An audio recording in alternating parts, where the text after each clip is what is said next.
Hey, everybody, welcome back to another episode of Spiders Sound Off. This is Tom. And this is Porter.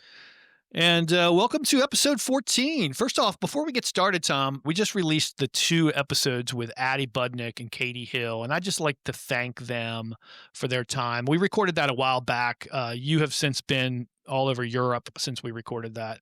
But it was just a fantastic interview, and I just came away super impressed by these 2 legendary Spiders, how polished they are, how professional they both are. I can't wait to follow their stories after University of Richmond because they're destined for really, really good things in life. And I just am super, super excited that we got a chance to have that interview. Yeah, and I'd say if you listeners have not heard episode 1 and episode 2, I do encourage you to get out there. It'll make you very proud as a Spider. I also will say, if you look at some of the data behind the scenes in our podcast, we tend to get the most listens when we don't have a guest. So if you just want to hear Porter and me, don't listen to those episodes. But I suspect you'd really like to hear of maybe some of our current players or some of our more recent players. So if you like us having guests, please listen to those episodes. That data will tell us that we ought to go get some more guests as the season kicks off soon. And to you, I'll say welcome back, by the way, Tom, because you were gone for quite a while. You traveled to the Czech Republic, you went to Austria, you went to Germany, and that's exciting. So yeah, that's right. It's no coincidence that we now have 1 listen from Austria on our data. Oh, is that you? Are we in 14 countries No, we're now? 16 countries 16 now. countries, yeah. wow. So you got us our 1 Austria listen. Yeah, okay, I like I think my wife might have. But, okay. But anyway, yeah, it was a great trip. We did 3 countries, 4 different cities where we stayed. 2 of those days were at Oktoberfest in Munich, meeting a bunch of friends there. So that was a great time. It's actually the second time we've been to Oktoberfest. We are a beer-focused family, although coming back a second time was more because we had friends who were going to be there versus us wanting to do it again. But we had a lot of fun. What was your favorite place that you visited? Let's start with that. Yeah, so we love Salzburg, Austria the best. It's kind of a good medium-sized town. There's a lot of historical things there. There's a giant fortress. There's Mozart was born and raised there. There's also mountains that you could travel to. We did a gondola up a mountain and had a nice beer looking at the mountains around us and the clouds that were under us. It was pretty fantastic. I might ask you then towards the end of this episode, who's going to be the Mozart of the Spider backcourt? That's a good one. We might pick that. We're beer people. I'll tell you, part of why I love Salzburg is where I discovered my favorite beer. What is that? During our trip, and it's Steigl. Steigl, I think is the way you say it. I'm a lager guy, so part of why I like going to Germany or true with Czech and Austria. It's kind of a lager country. Mm-hmm. We did go to the Pilsner or Kell Museum as well. We went to Pilsen as part of our trip. But yeah, Steigl has both a lager and they have a Weiss beer. Okay. And so when you're isn't that pronounced Weiss? When you're not with when your wife loves IPAs, like the Weiss beer is kind of at least something different than just a lager. Yeah. So, but yeah, Steigl has both of those options, which was a popular choice for us. And like your wife, I prefer IPAs. The hoppier, the better for me. So I don't know if I would fully appreciate the German beer experience, but I know you do, and it's great that you got to do that. It's great that you're back. And here we are talking Spider Hoops again. Yeah, that's right. So this is going to focus some on Media Day in Pittsburgh. Yes. So A-10, as the conference tournament's going to be in Pittsburgh this year, they have the Media Day in the same location. Last year was in D.C. So I understand kind of this movement, because if Pittsburgh's going to host the tournament, let's have the Media Day there, get media up there and all. Do you remember the last time we were in Pittsburgh together? I do. Yes. So one, if you didn't know, I'm a Chicago Cubs fan. So they just recently won Game 3 against San Diego to advance to the next round. So I'm pretty excited about that. You're not a light Chicago Cubs fan. You are a diehard Chicago That's Cubs right. fan. I was actually in Wrigley this summer. And you're also a diehard Chargers fan, too, I might add. And we have a little game coming up this weekend. We do. Commanders versus the Anyway, Chargers. back to Pittsburgh. So in 2015, Porter and I went to Pittsburgh to watch the one-game playoff. This is, a different playoff format. You had the one-game wild card playoff, which was the Cubs at the Pirates. First, it's just funny to think that the Pirates are in the playoffs. But this was often. This was Jake Arrieta pitched a gem against Garrett Cole was Garrett pitching Cole. that day for the Pirates. That's right. But that we traveled up for that. Got to see the Cubs win. Unfortunately, eventually the Cubs played the Mets, and I went to Wrigley with my wife and a friend, and we're like, let's get tickets to Game 4 because we know that'll be like in the middle of the series. It'll be exciting. Well, when we fly out to that game, the Cubs are down 3-0. And we got to see the Cubs get swept by the Mets in the NLCS that year. So that season didn't end the way we wanted, but we all know how 2016 Isn't our mutual friend and diehard Richmond Spider fan, Barrister, a big Pirates fan too, by the way? He is. Okay. So, well, there we go. We got our I don't know if that's the last time the Pirates made the playoffs, but I don't think they'll be going to the playoffs anytime soon. Well, hopefully they can get there while they still have Skeens, which won't be very long. Okay, so Media Day, it's called Media Day because it's all about the media. We did not go. We're still looking for sponsors to take us to trips like that. But anyway, it is intended as as it should be. It's kind of a big PR day. The teams bring a player and the coach. They get all the teams in the A-10 get interviewed. They also had kind of a podcast. What was that one called? Field of 68. Field of 68 was there. They actually posted things live. They did a live stream. It was interesting for the A-10. I think, if you go back to the COVID years, for a couple of years when they did these media days, it was all online. You could kind of see everything. They made a conscious choice, and it may have been the same as last year, but all of these interviews were not streamed. So there's right now you can't go to YouTube and find like the 20 minutes that Mooney and Waltz were interviewed or had Q&A by the media. You can find the Field of 68, so that's helpful. And not that there's a lot of breaking news from Media Day. There's a lot of videos that are out there of kind of everybody posing with the basketball and cool special effects. So, from Richmond, we sent Coach Mooney and Mike Walsh from the men's team, and Coach Roussel and Maggie Dugan from the women's teams, and one other person. Okay, Webster. Oh, okay. Don't forget, they had all the Webster mascots there. So again, part of pumping up and getting everybody excited for the season is you got to have kind of the mascots there. And Webster was there to partake. But anyway, you want to start with the men's side or the women's side? Where do you want to go, Porter? Man, this is a tough one. Let's start with the men's side because I feel like that's going to be probably the longer conversation this time. Okay, so if you're not aware, what they release, I think it's the morning of Media Day, is kind of preseason conference, first team, second team, third team, and all defensive team, and then a preseason poll. And this is all based on coaches and select media members voting. I don't know if they tell you exactly who outside of coaches. I was joking with Porter. I mean, maybe we've talked about different goals that we have with this podcast, and I've added a new goal that one day in the future, someone asks Porter or me to be a voting member for the preseason awards. That's probably far-fetched. I think we could probably help out there, given what I see in these awards. So. Okay, so probably no surprise. It's unfortunately no surprise, but the preseason poll has VCU 1, and St. Louis really 1A. So they both got 11 first-place votes, and in total votes, kind of points based on kind of where you place people on your vote. Like one has 342 and one has 341. So it's really 1 and 1A, VCU and St. Louis. Any surprise there for you, Porter? I think both of those teams are going to be really, really good. I mean, St. Louis has Robbie Avila, who might be the best player in the conference. He can score, he can rebound, he's a big guy, and he's going to be really good. VCU has, it feels like, everybody. I mean, they have a new coach in Phil Martelli Jr. They reloaded with the portal.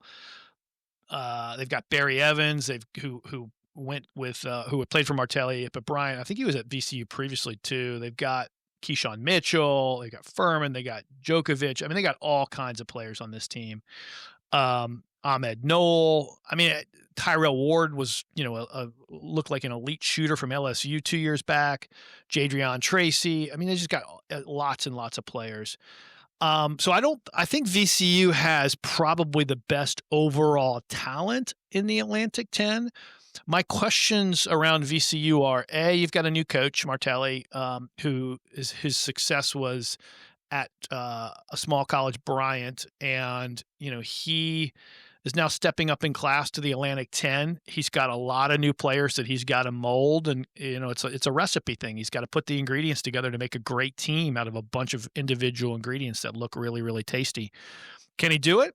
Sure, absolutely. Could it also take like 2 months for them to find their legs and they end up having a mediocre non-con and then they end up getting good in the Atlantic 10? Yeah, that's an outcome that could happen as well. Yeah, it's hard to doubt VCU, only because this is a team that it seems every year they have some great players, and I don't remember that great player from the year before, and even before the portal. I mean, you think back to the when Shaka years, where it's like he'd play 11 people, 12 people. Yeah. They're kind of at you.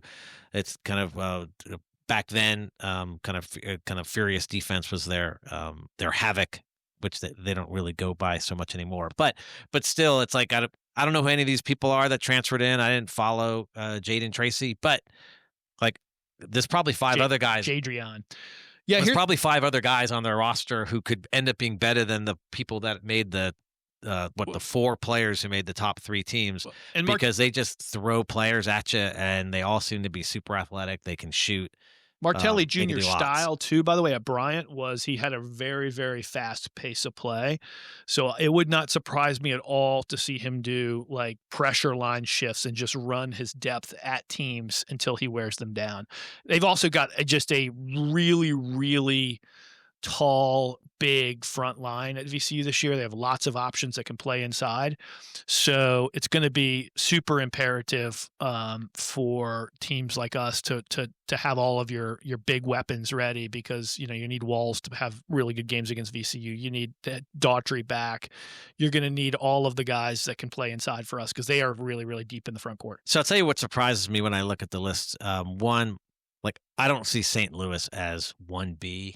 I mean, last year they were 5th place. Like I don't think Robbie Avila is going to go from what he was last year with 17 points, 7 rebounds, and all of a sudden be 22 points per game and 10 rebounds. So they have no one else on the top 3 teams, no one on the all defensive team. So not that they don't have other good players, but like why they're considered 1B. I think they were tied for 5th last year in the league. Yeah, probably more just due to Avila being, I think, the best player that stayed in the Atlantic 10. Yeah, he's probably his play. I don't think they don't do a preseason player of the year.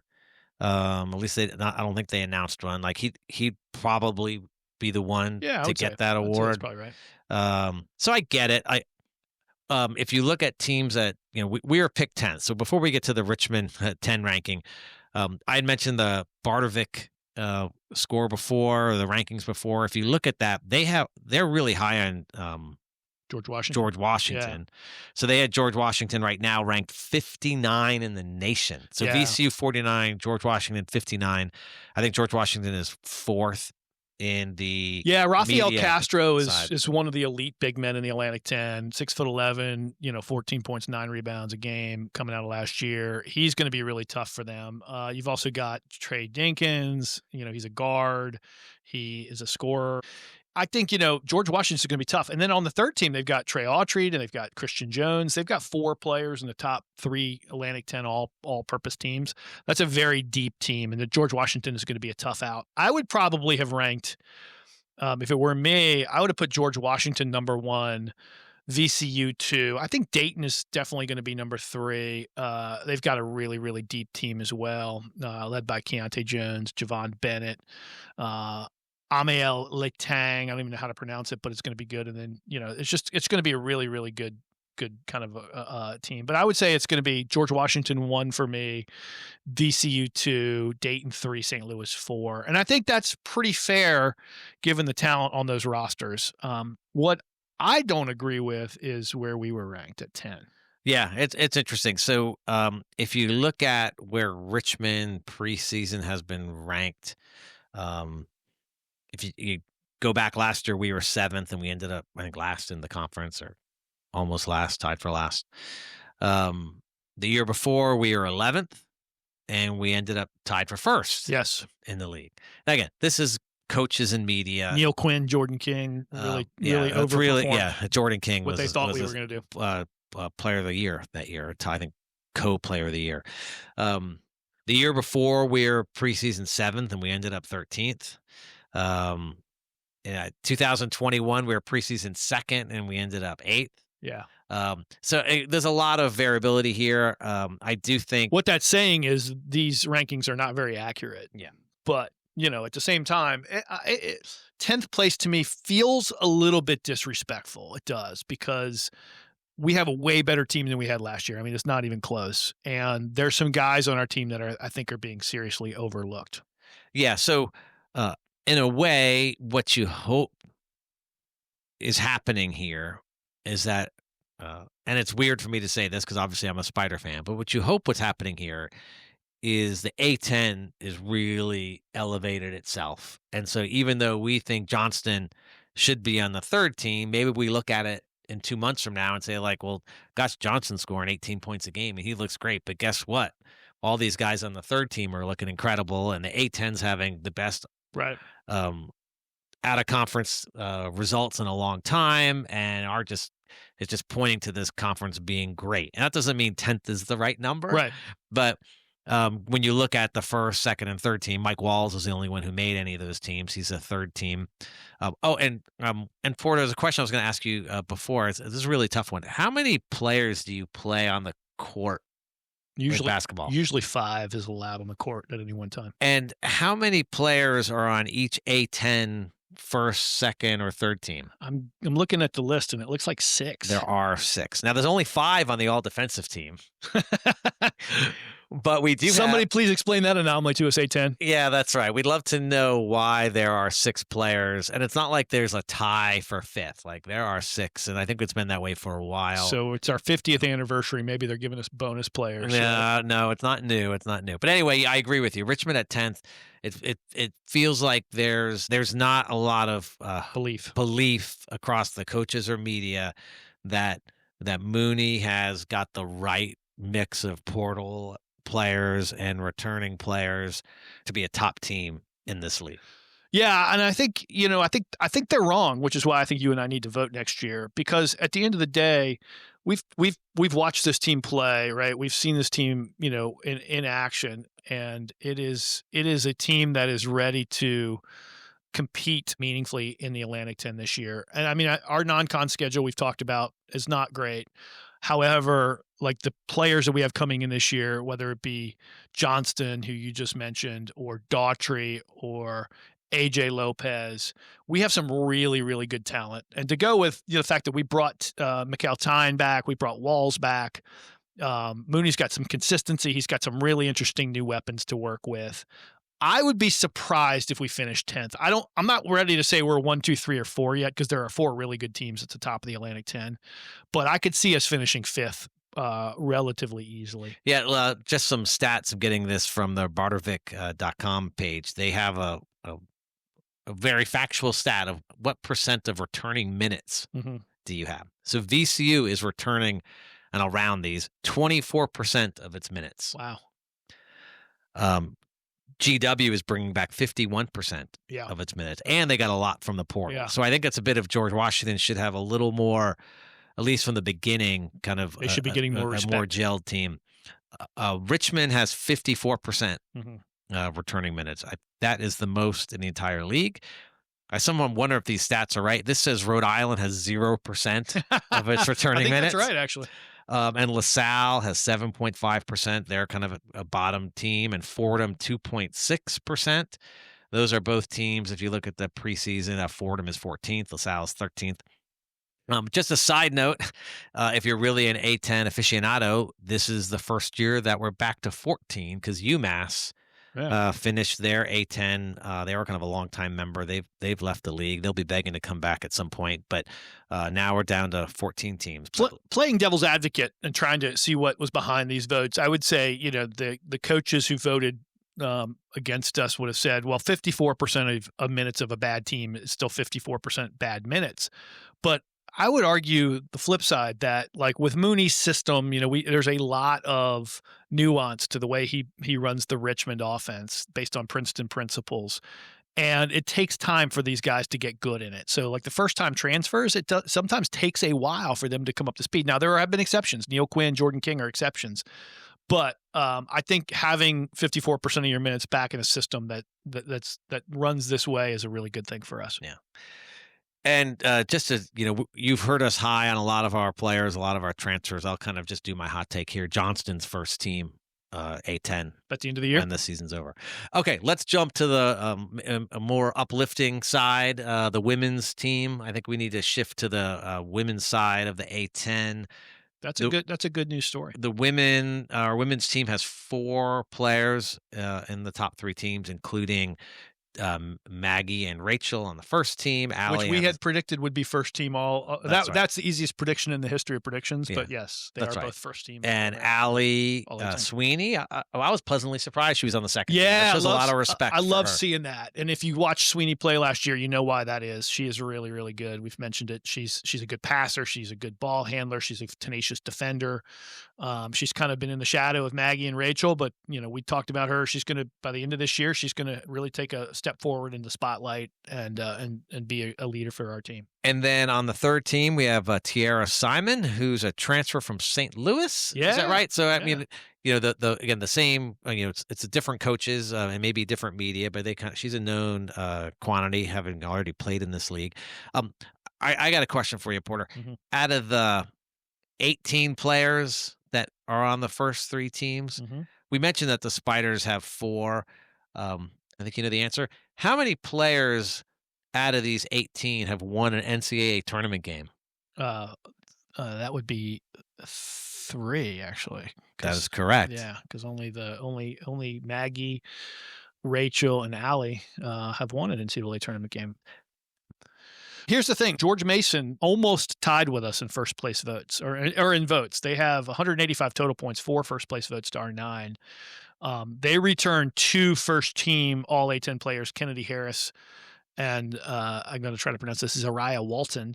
And they were second last year in the league. We beat them on a last-second shot, and Maggie went for 38 in that game. They are really, really good, and they're going to be a tough out for us. We didn't end up playing them in the tournament because we got bounced by St. Joe's, but George Mason is a really good team. If you look at the overall rankings, so they got Davidson 3.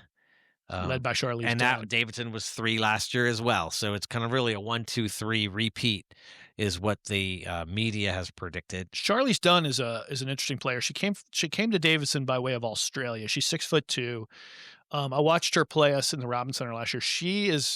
She reminds me so much of our kind of the Katie Hills and the Maggie Dugans and the Rachel Alstroms. I mean, she's of that kind of caliber. She's a really good player. She can shoot it outside. She can take you off the dribble.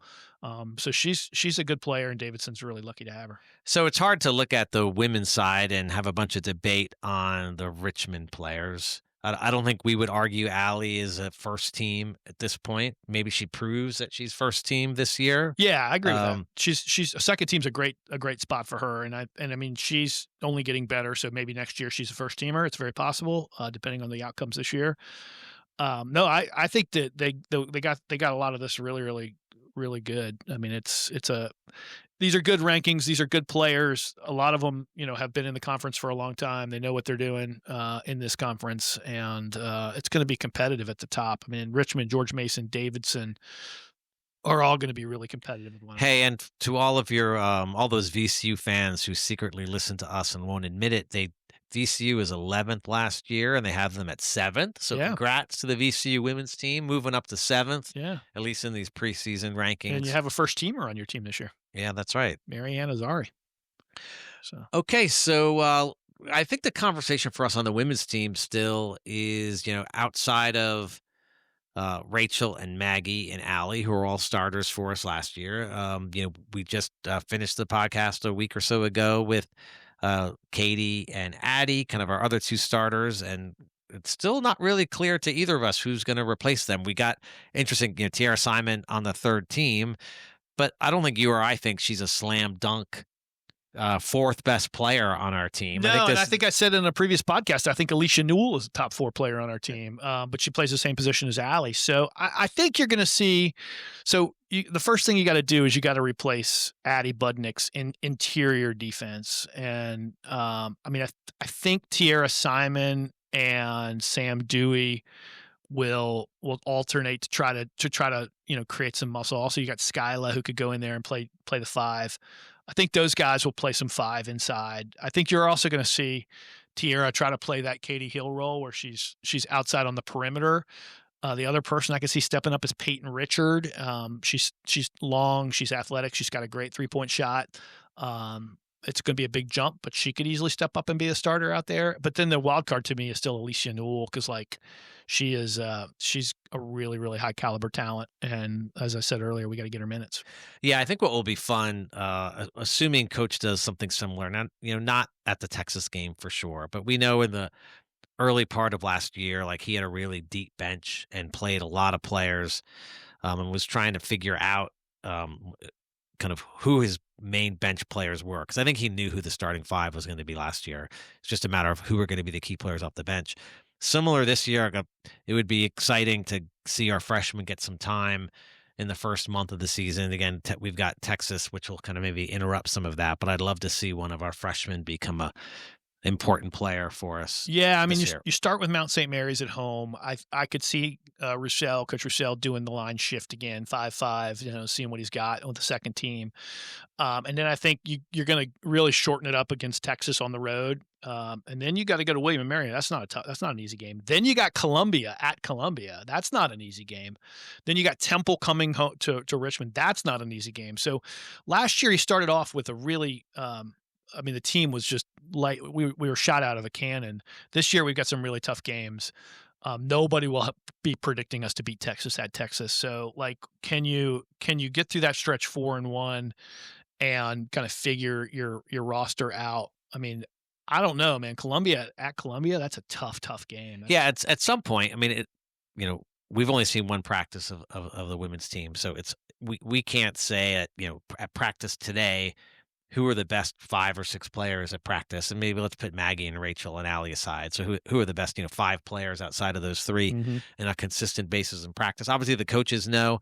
I'm hoping one of them is a freshman, and then that person will come in off the bench, and these are these, whether it's Texas or it's William and Mary. Like at some point, does a freshman play 8 minutes and score 6 points? And the coach looks at that and says, maybe that's our 8th player.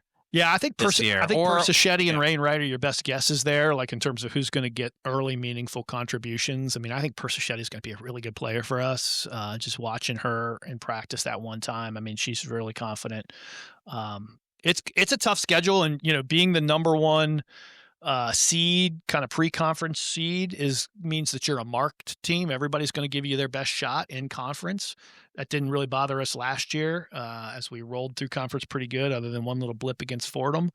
But it's going to be a fun year and a great year for us to support the ladies and see what we can do. And I'm really excited for the coach and the team that they got all these preseason accolades, but now you got to go do it. And one thing I think is underrated in college basketball success, and this might work against VCU on the men's side a little bit and could work against us on the women's side, is the word chemistry. Building chemistry is one of those ingredients that is not a guarantee. And so you can have the best players in the conference, but if the chemistry is off, you might not achieve the result that you want. So I know Coach knows a lot about that. He's succeeded everywhere he's gone.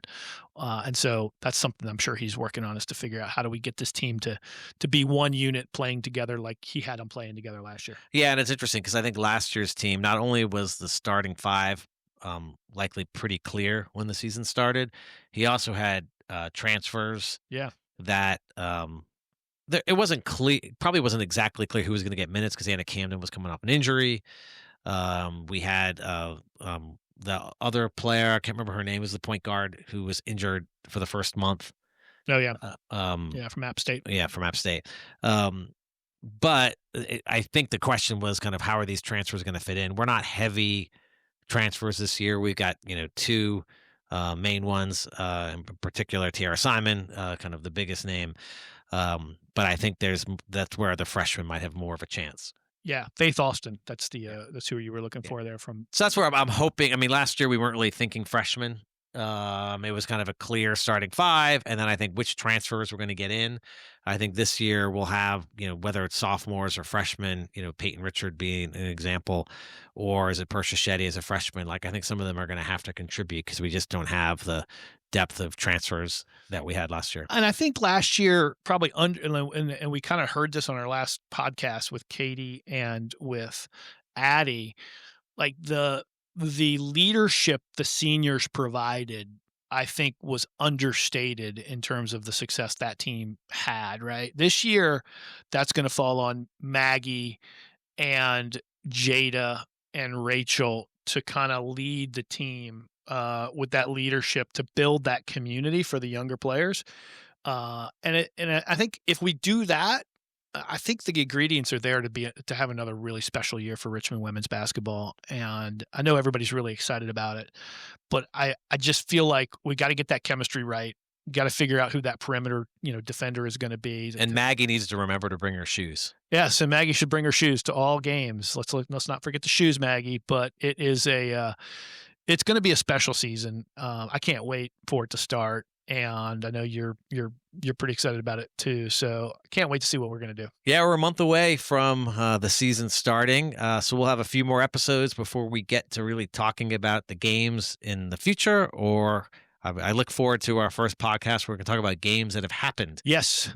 Well, next week I think we'll go over the men's practice I took in and a little bit of some of the stuff we learned from that. But for this week, I mean, I'm excited that the ladies program is getting the respect they're getting. I'm a little disappointed that the men got the 10 ranked, the 10 seed, but I mean, maybe that's locker room wall, chatter that Mooney can use to motivate.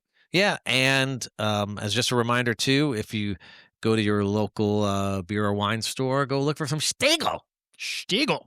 I don't even know what Steigl is, but I'm not drinking it. Anyway, we'll wrap things up from here. This is Tom. And this is Porter.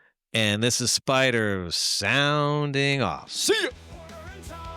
Richmond fans talking hoops, women and men. Spider sound off, spider sound off, spider sound off, spider sound off. We will try to be funny and entertain.